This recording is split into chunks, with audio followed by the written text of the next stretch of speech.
أعوذ بالله من الشيطان الرجيم بسم الله الرحمن الرحيم الحمد لله رب العالمين اللهم صل وسلم وبارك على سيد السادات قطب البداية والنهايات خلفة الله في خزين الأرض والسماوات وعلى آله وصحبه ما دامت السادات والغادات صلاة تفتح لنا بها أبواب الخيرة والسعادة في دار الدنيا وفي دار المعاد وبارك لنا بها في عمرنا وبرزقنا بأولادنا وعلى إخواننا من المؤمنين والمؤمنات والمسلمين والمسلمات أينما كانوا في جميع الجهاد والبلاد وتنجنا بها وإياهم من جميع الأهوال والآفات ومن شر الحياة وشر الممات يا والي الحسنات وقاضي الحاجات قال المصنف رحمه الله ونفعنا به وبجميع علومه في الدارين آمين.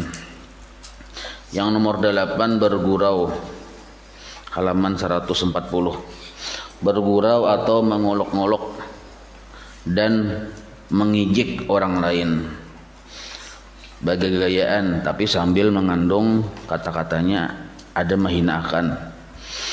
Maka hendaklah engkau memelihara lidahmu daripada mengolok-ngolok dan mengijik orang lain, sama ada di dalam bentuk percakapan yang bersungguh-sungguh, maksudnya serius, ataupun dalam bentuk bergurau-gurau saja. Karena perbuatan yang demikian itu menghilangkan air muka. Maksud menghilangkan air muka itu, kita tuh imbah sembahyang, muha kita tuh lain lawan imbah menggawe maksiat.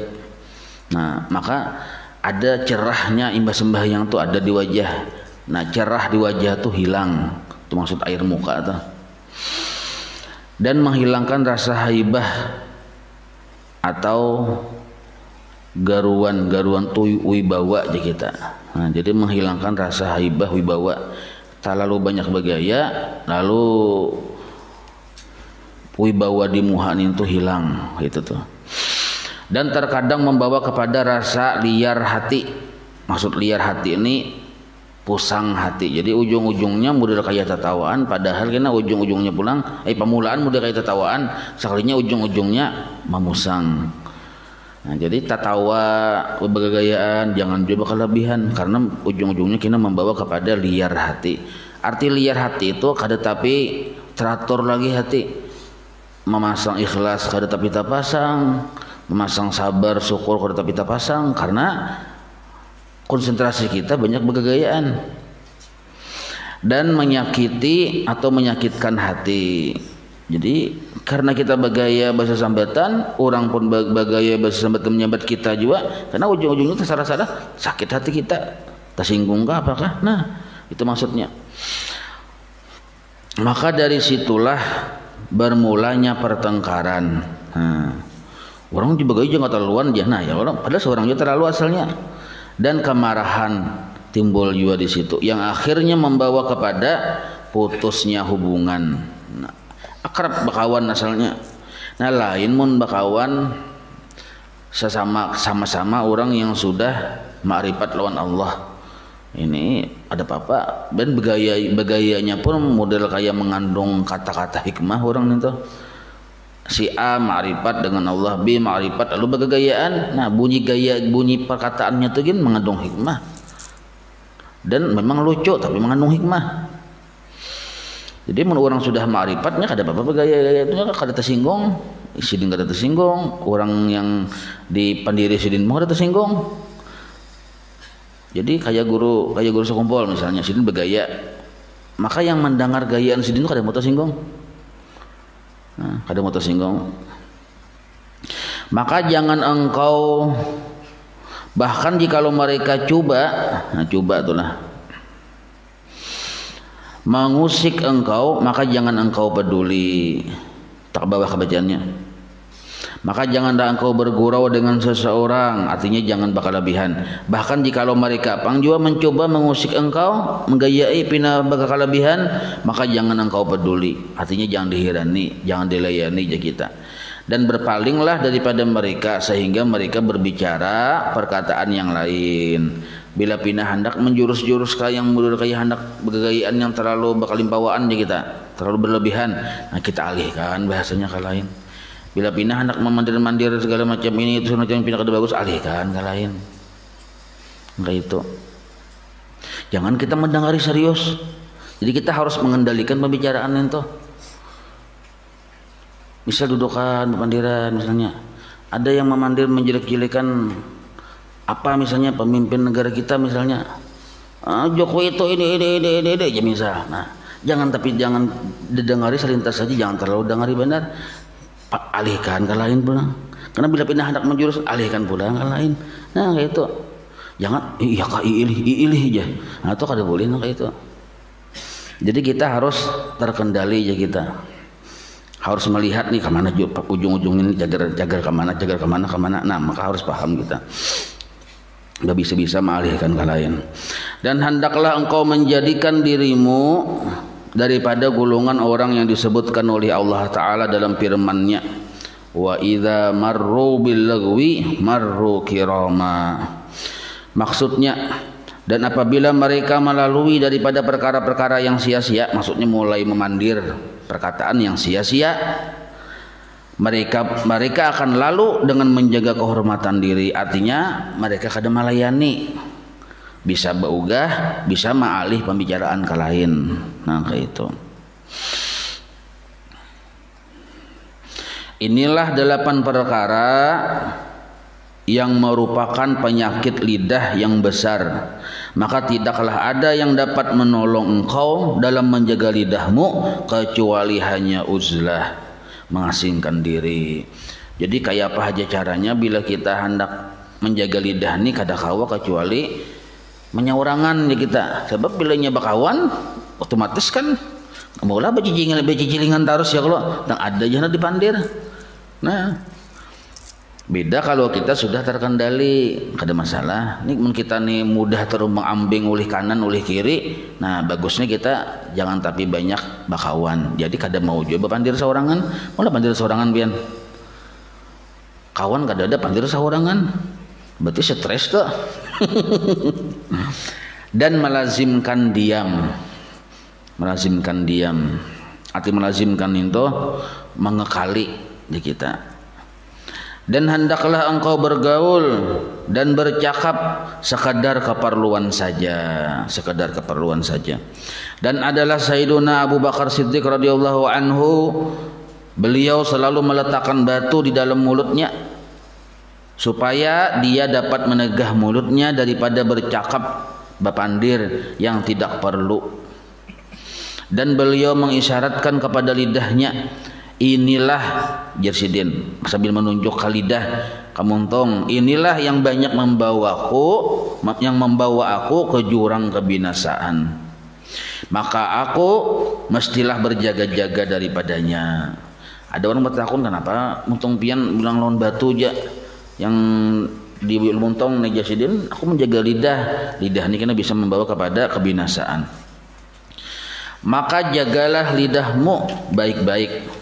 Karena lidah itu adalah alat yang paling vital.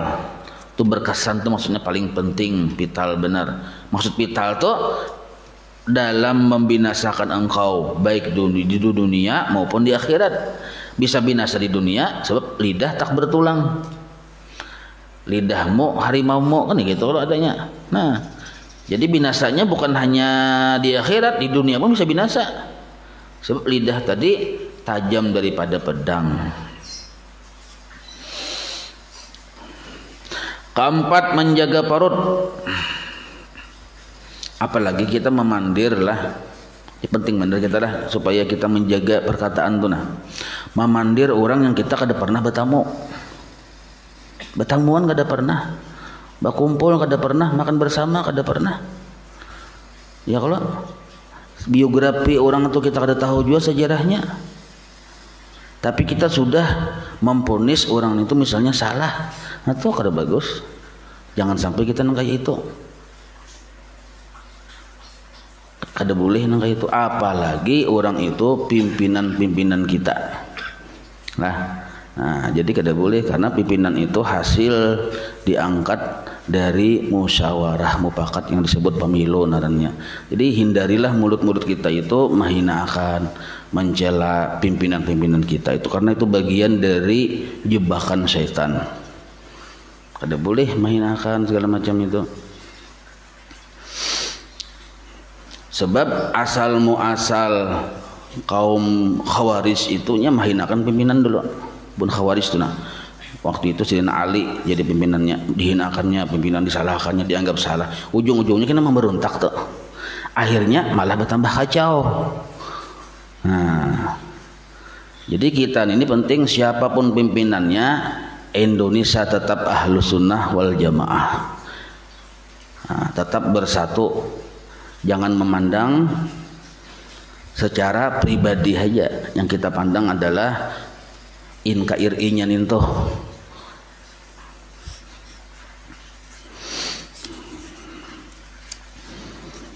Maka hendaklah engkau memelihara, yang keempat nih lah, menjaga parut.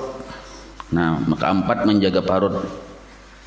Parut ini kada pinando kita ya, kalau ke bawah sedikit pada parut, pusat sakilan pada pusat tunjuk mengaji. Maka hendaklah engkau memelihara perutmu daripada memakan makanan yang haram atau yang subhat. Arti subhat itu ada jelas 100% halal kah haram kah, disambat haram kada, tapi ada bau-bau halalnya, disambat halal ada tadangar haramnya. Nah itu nah sebenarnya misal pian berusaha tapi pian karena buntut, wadah duitnya sama, nah subhat tuh duit ini tuh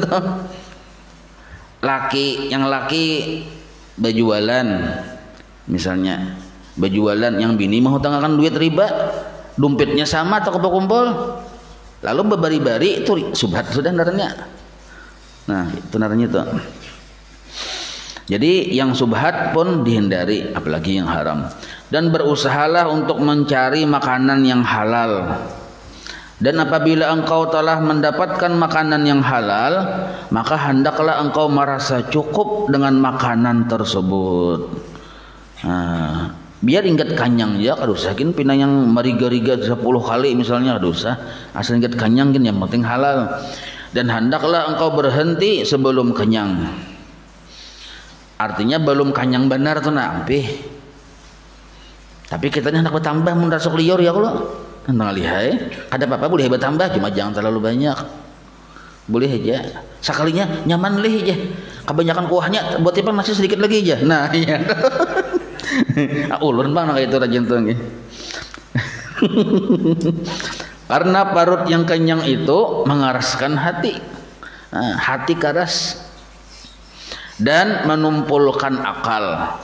Akal pun tumpul. Bahasa orang kampung bubungulan akhirnya.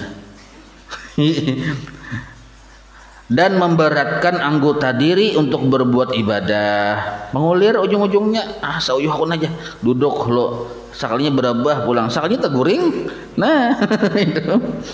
Dan malas dari mencari ilmu. Malas mencari ilmu. Orang tolakan menuntut ilmu kita kada karena kekenyangan. Bahkan ini yang di garis bawahi, parut yang kenyang itu akan menguatkan syahwat. Pengarasaan benar aja, yang mana yang karas ya. Nah sekalinya atas bawah. Nah itu gara-gara kenyang naranya. Dan membantu tantara syaitan. Jadi bila sudah kekenyangan je setan ada perangkapku di situ, mudahnya mau mengambil kita.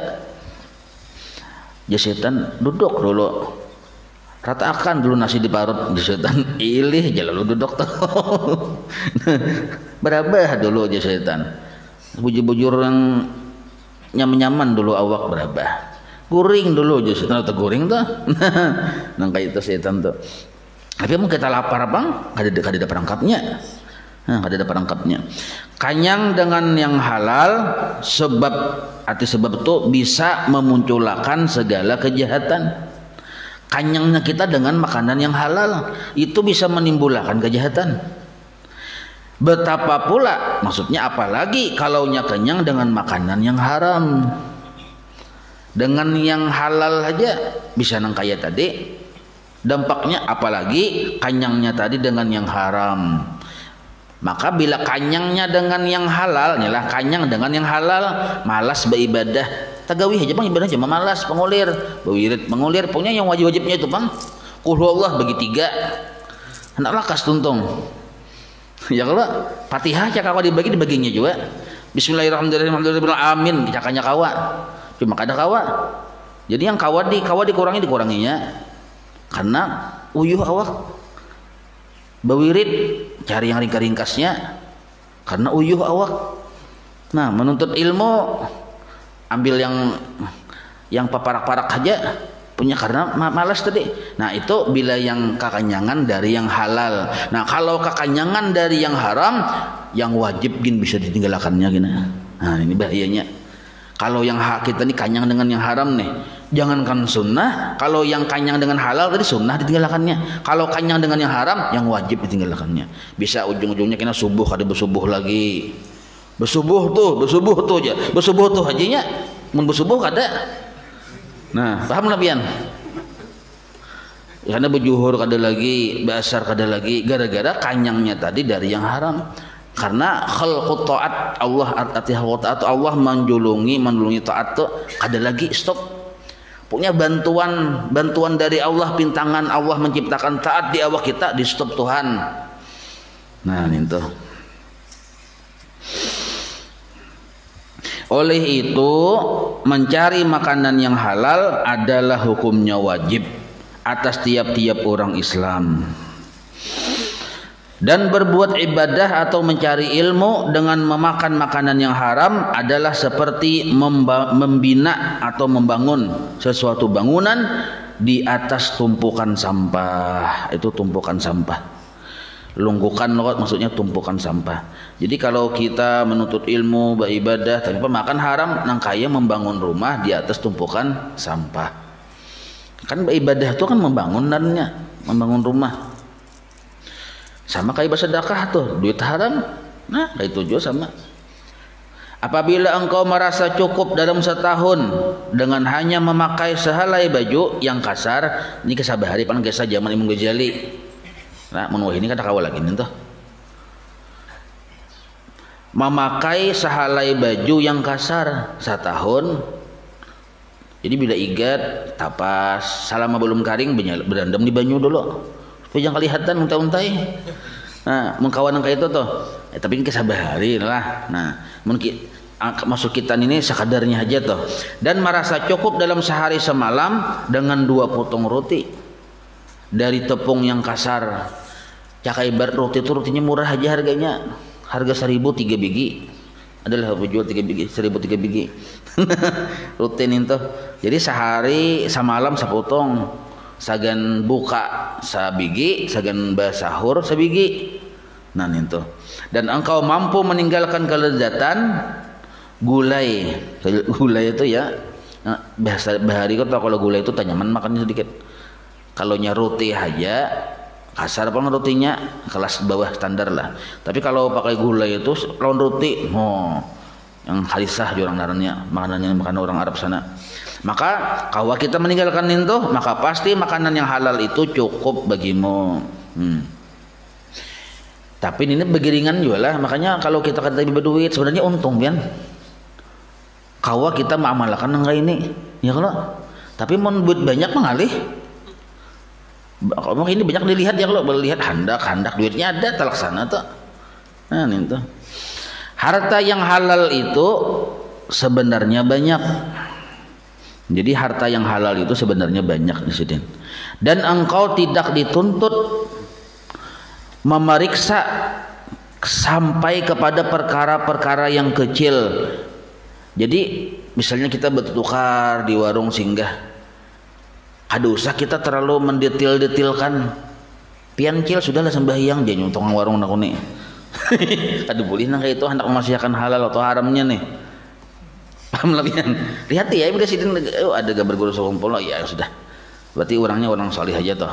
Lihati pulang, tapi lihati lu suara handap deh aja kita. Nah, jadi dilihat juga anunya posisinya. Posisinya amun awak hibak betato aja. Maka seluruh handap orang pusat kelihatan kalau saya singgah kita situ. Nah, jadi lihati pakaiannya rapi aja, bakopi aja misalnya. Ayo saya singgah kadu saja takun ini pian tadi batu kaliwaknya di mana pian kaliwak jadi. Kadu sana itu. Itu terlalu meneliti benar aja kita. Nah, kehalalannya terlalu meneliti kada boleh juga. Jadi ya halal itu banyak saja. Jadi jangan sampai kita memeriksa kepada perkara-perkara yang kecil-kecil. Artinya secara selintas saja. Bahkan memadailah, cukuplah bagimu bahwa engkau menghindari apa-apa yang telah engkau kenal pasti. Amun nyata pasti haram, hindari. Nah, kalau jelas saja sudah kawan memberi, terima aja. Kalau saya tak kuning nyawa datang mana aja nih. Jangan sembarang barilah. Kan jangan tersinggung kawan, kasihan ya kalau kilip-kilip matanya. Jadi lihat aja, mau kawan nih jelas saja usahanya. Kalau saya bilang saya takut-takut, kadang aku curiganya itu pengangguran, tahu aja. Jangan mana duit ya.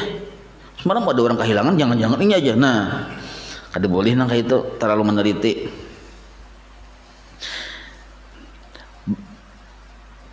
Jangan bahwa engkau menghindari apa-apa yang telah engkau kenal secara pasti saja. Bahwa harta itu adalah haram, pasti haram, hindari, selesai sudah. Kada usah terlalu meneliti benar. Atau engkau sangka bahwa ia adalah haram, namun sudah sangka kita haram, hindari ya sudah. Dengan bukti-bukti yang nyata, yang telah sabit pada harta tersebut. Arti sabit itu sudah nyata benar, jelas benar sudah keharamannya. Nah, hindari ya, jangan dimakan. Jadi kada boleh juga kita terlalu meneliti lah gara-gara hendak mencari yang halal aja nih. Terlalu meneliti. Jadi dulu guru Abu ya guru Sukri dulu bari Jasidin memandir yang kitab Syiarus Salikin lah. Dia kan ada dalam kitab Syiarus Salikin. Jadi waktu membaca masalah kain ini kisahnya Jasidin mau hendak terlalu teliti benar begana ke gunung Jasidin. Begana ke gunung, batanam pisang di situ, batanam gumbili di situ, bahuma di situ. Jadi bila itu pulang bakulam di situ. Kurang iwak, jadi bila hendak makan nasi katam bar saurang, hendak menyanga geduduh sanga pisang tabang saurang, hendak iwak unjun saurang, tapi gunungnya gunung saurang juga. Nah kan begana ke gunung sama sekali mengkawa kayak itu ayo aja jadi. Nah tapi memang kita begana di alam Indonesia merdeka ini, nah artinya bila nyata sudah halalnya iya ya sudah. Kada usah terlalu menteliti menakuni segala macam. Sebenarnya ujung-ujung bila tak takuni kita seorang yang ngalih, yang uyuh. Nah itu. Bila orang yang memberi penyembah sembahyang haja, orangnya salih haja, ya sudah gitu nah. Adapun harta yang sudah nyata haram, maka hal ini sudah tidak perlu diterangkan lagi. Mun nyata sudah haram secara ain, secara benda, kada perlu diam lagi. Ya, jelas-jelas tulisannya sudah bebekyo ya tulisannya sudah misalnya. Kalau sudah ditukar lagi tuh, artinya kan orang aja yang menukar, yang memuliakan kita lagi kada usah gitu. Dan harta yang disangkakan haramnya dengan beberapa tanda-tanda, maka ialah seumpama harta raja-raja yang zalim. Nah, bahari ada raja tuh menarik UPT. Oh, tariknya UPT nih bapaksaan. Nyawa ambil kambingnya, ambil sapinya, tinarannya kayak itu. Nah lalu raja itu memberi kita kada nyata kada halal sudah yang harta rampasan pun rakyat diberikan pulang. Nah itu. Dan pegawai-pegawainya sama juga kayak itu. Dan harta orang yang tidak ada pekerjaan kecuali hanya meratapi orang mati. Hanya ada orang bahari kisahnya. Di kisah membahari ini ada lagi malah bahari kena aku ya atau keluarga aku atau siapakah atau kita bisa keluarga meninggal, maka abah kita kan meninggal, kita ini berduit sugih, kita upahi orang supaya meratapi haji menangisi. Jadi masyarakat melihat nih umat tuh dirindukan orang mana sampai banyak menangisan ya, padahal diupah nah itu menangis nih tuh. Nah hasil yang kayak itu tuh nah duitnya duit kada halal tak. Yang mengambil upah meratapi menangis tuh. Nah, ini ada nang kayak itu yang dari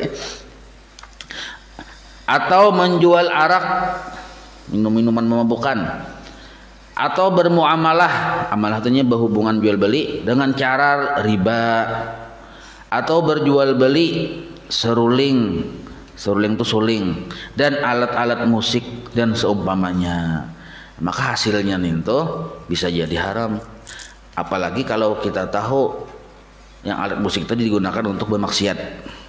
Nah, tapi kalau alat musiknya tadi digunakan untuk taat kepada Allah, menambah gairah beribadah, nah kayak tarbang misalnya itu kada apa-apa boleh aja.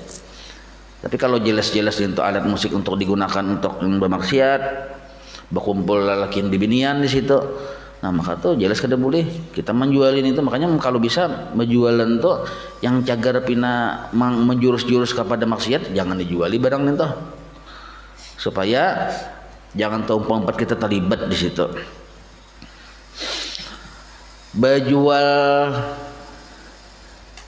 pakaian yang membuka aurat misalnya, kayak apa? Bolehlah buka aurat. Nah, boleh hai bila yang pakaian itu segan dipakai dalam rumah, tidak apa-apa aja. Tapi nyata-nyata pakaian itu membuka aurat tapi untuk di luar rumah jangan dijualin toh. Karena bila kita menjualin itu, sedangkan yang menukar orang Islam pakainya tempat juga kita dosanya. Misal pakaiannya ini memang khusus untuk di luar rumah dan stylenya itu membuka ketiak dan membuka kastila misal. Kita jual nih tuh tempat kita dosanya. Tapi kalau kita menjual CD kan apa cawat kesimpakahnya banyak kata-katanya nih tuh. Itu kan untuk memang di dalam rumah. Kada pacang yang di mengeluar ya. Lalu kita menjualin itu kada apa-apa. Walaupun itu kan nyata-nyata buka aurat mau dipakai ya kalau, tapi kan itu untuk bagian dalam. Jadi kada berdosa kita menjual CD simpak cawat segala macam itu. Nah, kenapa aja? Ini tuh makanya keluar aja inya yang makai yang bunga. Ya kalau untuk bagian dalam nih tuh. Nah, lain yang nyata-nyata segan yang bagian di bawah perjalanan, ini pakaiannya untuk di bawah perjalanan tapi kelihatan misalnya yang aurat itu kada boleh dijual. Maksudnya silakan aja nak menjual, tapi kita jangan menjual gitu nah. Mun urang marah gitu. Maka siapa saja yang engkau telah ketahui secara pasti bahwa kebaikan hartanya adalah dari sumber yang haram, maka apa yang engkau ambil dari tangannya walaupun boleh jadi ia halal adalah hukumnya pun haram. Karena itulah yang galib pada sangkanya. Arti galib tuh kebanyakannya nang kayak itu. Di usaha tercampur ada halal ada haram. Nah dihindari jangan itu. Di antara harta yang jelas haramnya ialah harta wakaf. Harta wakaf ini jelas haramnya apabila digunakan bukan untuk tujuan si yang bewakaf. Ujar yang bewakaf, ulun nukar lampu. Ini duitnya, tukarkan ke lampu. Jangan diturang ke sesapu. Sebab wakaf ini tanggali sedikit. Makanya kalau bisa kita tuh berimpak aja. Impak untuk masjid. Tanyaman sedikit menggunakannya bebas. Hendak membayari listrik kawa, nukar lampunya kawa, nukar tikan kita sarah panitia aja. Tulisannya impak. Cilingan tuh impak. Jangan wakaf. Wakaf nih tanggali sedikit pian. Pengalulanya ngalih, amun pengalulanya kada alim ya sekahendak hatinya mana padahal wakaf ini kan tergantung niat orang yang menjulung. Maka yang menjulung pulang karas juga pulang perhatiannya.